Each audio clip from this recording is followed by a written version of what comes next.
बिस्मिल्लाहिर्रहमानिर्रहीम। अस्सलाम वालेकुम ख़वातीन व हज़रात, मैं मोहम्मद शहजाद अब्बास हूँ और आप देख रहे हैं मेरा फेसबुक और यूट्यूब ऑफिशियल चैनल। उसूली और 360 ज़ाविये पर ख़बरों की तफसील और तज्ज़िया जानने के लिए खुश आमदीद। सबसे पहले तो जो है वो मैं आपको लाहौर आज जो धमाका हुआ है उस हवाले से सिर्फ एक छोटी सी अपडेट दे दूँ, उसके बाद फिर हम रशिया की बड़ी डेवलपमेंट पे बात करते हैं जो उसने अमेरिका, यूके और यूरोपियन यूनियन के साथ बातचीत ना करने के हवाले से और अपनी जंगी जो मशकें हैं उनको यूक्रेन के ख़िलाफ़ जारी रखने के लिए बड़े ऐलानात करती हैं। उसकी तरफ हम बाद में आते हैं। पहले लाहौर के हवाले से आपको सिर्फ ये अपडेट देनी है कि मुल्क के अंदर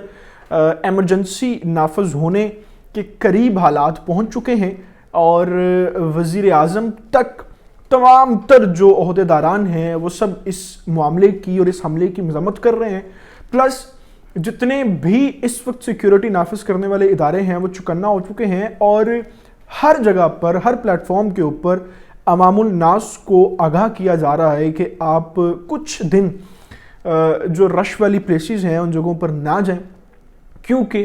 5 बड़े शहरों को वज़ीर दाखिला शेख रशीद की तरफ से हाई रेड अलर्ट जारी कर दिया गया है, क्योंकि टीटीपी के साथ हमारा सीज़ फायर जो है वो बंद हो चुका है। तो तहरीक तालिबान अब पूरी कोशिश करेगी कि वो पाकिस्तान के इदारों को, रियासत को और मुख्तलिफ इमारात को, लोगों को नुकसान पहुंचाने की कोशिश करेगी। तो इसलिए आपने जो है वो भरपूर ज़िम्मेदार शहरी होने का सबूत भी देना है। अब बात करते हैं आज के इस बड़े टॉपिक की जो शायद लग रहा है कि दुनिया को इस वक्त तीसरी बड़ी आलमी जंग की तरफ धकेला जा रहा है। और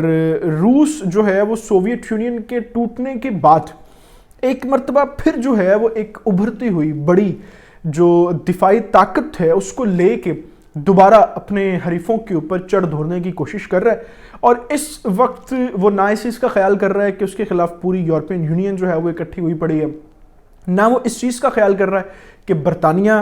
उसके ख़िलाफ़ हुआ पड़ा है, ना वो इस चीज़ का ख्याल कर रहा है कि अमेरिका बराह रास्त उसको जो है वो यानी उसके ऊपर बातें कर रहा है, धमकियां दे रहा है, ना वो इस चीज़ का ख्याल कर रहा है कि जर्मनी ने उसको उसकी गैस बंद करने के ऐलानात कर दिए हैं, ना वो इस चीज़ का ख्याल कर रहा है कि फ्रांस भी जो है वो खुलकर उसकी मुखालफत करना शुरू हो गया। तो ये जितनी भी सारी चीज़ें हो रही हैं वो इन सारी चीज़ों के बावजूद भी अपनी बात के ऊपर अटल दिखाई दे रहा है और यूक्रेन के साथ वो बाकायदा तौर पर अपनी महाजराई जो है उसको जारी रखने के लिए भी नज़र आ रहा। अभी सिलसिला ये है कि कल जो है वो जुनेवा में अमेरिका और रूस के वज़राए ख़ारजा की मुलाकात होनी है और उस मुलाकात से कबल एक दिन पहले रूस ने जनवरी और फरवरी में बहराए कानूस, बहराए काहल और आर्कटिक बहरे रोम में बहरी मशकें करने का ऐलान कर दिया। और ये कोई छोटी मोटी मशकें करने का ऐलान नहीं किया उसने, यानी उसके सर के ऊपर इस वक्त जंग का जो भूत सवार हुआ है उसका अंदाज़ा आप इस बात से लगाएं कि बड़े पैमाने पर की जाने वाली इन बहरी मशकों में 140 से ज़ायद जंगी जहाज़ शामिल हैं, छोटे जहाज़ शामिल हैं, 60 से ज़ायद त्यारे शामिल हैं जो ओवर द लोड और समंदर के अंदर जो है वो यूज़ किए जाते हैं, 1000 फौजी साजो सामान और 10,000 एहलकार हिस्सा लेंगे। अब आप एक छोटा सा यहाँ पर वक्फा लें और ये सोचें कि रशिया इस वक्त इतने बड़े लेवल पर फौजी मशकें जो है वो क्यों करने जा रहा है, क्यों करने जा रहा है। इसका जवाब एक तो ये है कि जो फौजी ख़तरात लाहक हैं रशिया को इस वक्त, यूरोपियन यूनियन से हों, वो अमेरिका से हों, ब्रिटिश गवर्नमेंट से हों, फ्रांस से हों, एक तो उनके ख़िलाफ़ अपनी कुव्वत और अपनी पावर को जो है उसने दोबारा दुनिया को दिखाने के लिए सारी चीज़ें करना है, उसके ऊपर ज़रूरी है। दूसरी बात बड़ी ये है कि इस वक्त ईरान और रशिया और चाइना और पाकिस्तान, ये 4 ममालिक का एक ऐसा ब्लॉक जनरेट हो चुका है जो कि मगरबी दुनिया को इतना ही तंग कर रहा है जितना पिछले 70 सालों से खलीज ममालिक और एशिया को इसराइल ने तंग कर रखा था। और इसराइल का अमेरिका और ब्रिटिश गवर्नमेंट के साथ, यूरोपियन यूनियन के साथ जो गठजोड़ था, उसने जिस तरीके से मुस्लिम दुनिया को और ख़ास तौर पे इंडो पैसिफिक पॉलिटिक्स को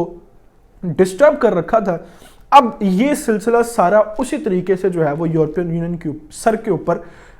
دوبارہ مارنے کا موقع اس وقت آ چکا ہے۔ ایک بڑی وجہ اس کی میں نے آپ کو بتائی کہ روس یہ چاہتا ہے کہ اس کی جنگی طاقت جو ہے وہ دنیا کو دکھائی جائے۔ دوسری بڑی وجہ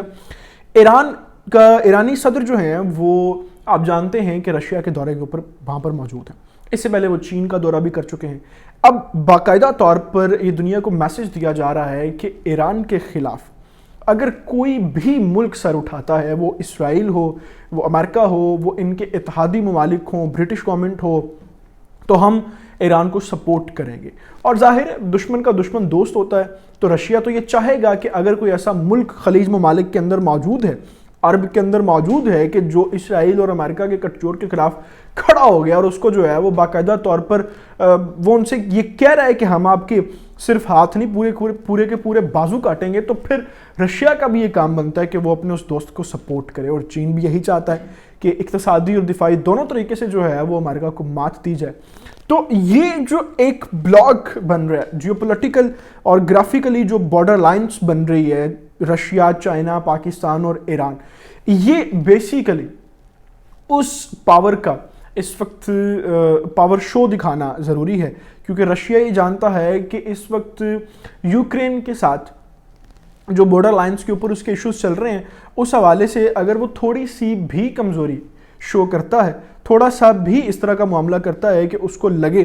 کہ یورپین یونین جو ہے اس کے خلاف اکٹھی ہو گئی ہے، تو پھر اس کے لیے اپنا خود کا تحفظ اور اپنا بچاؤ کرنا بڑا مشکل ہو جائے گا۔ ایک اور بنیادی نقطہ یہاں پر اور سمجھ لیجئے کہ اس وقت جو ہے وہ یورپین یونین کو ایک اور خطرہ بھی لاحق ہے، جس کی وجہ سے وہ رشیا، چائنا اور ایران پاکستان کے خلاف بارہا مرتبہ جو ہے وہ اپنی طاقت کا اظہار کرتا ہے، بارہا مرتبہ پابندیوں کی بات کرتا ہے، بارہا مرتبہ جو ہے وہ ان کے اوپر جنگی حالات پیدا کرنے کی کوشش کرتا ہے۔ وہ خطرہ ان کو کیا لاحق ہے؟ یورپین یونین اس وقت جانتی ہے کہ اگر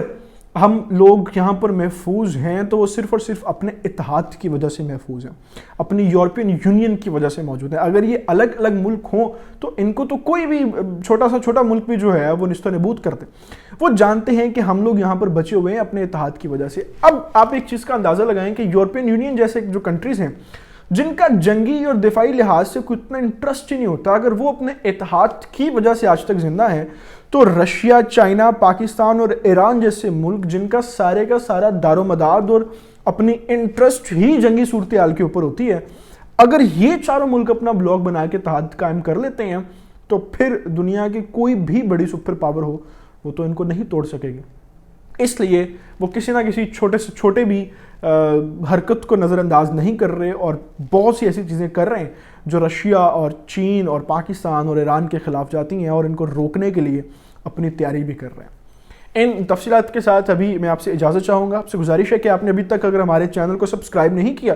تو اس کو پلیز سبسکرائب کر لیں، تاکہ اسی طرح ہم آپ کو اہم ترین خبروں کے ساتھ تفصیلی اور تجزیہ دے کے جوڑے رکھیں۔ اللہ تعالیٰ سے دعا ہے اللہ تعالیٰ پاکستان کا اور پاکستان کے نوجوانوں کا حامی ناصر ہو۔ اپنا بہت سارا خیال رکھیے گا۔ اللہ حافظ۔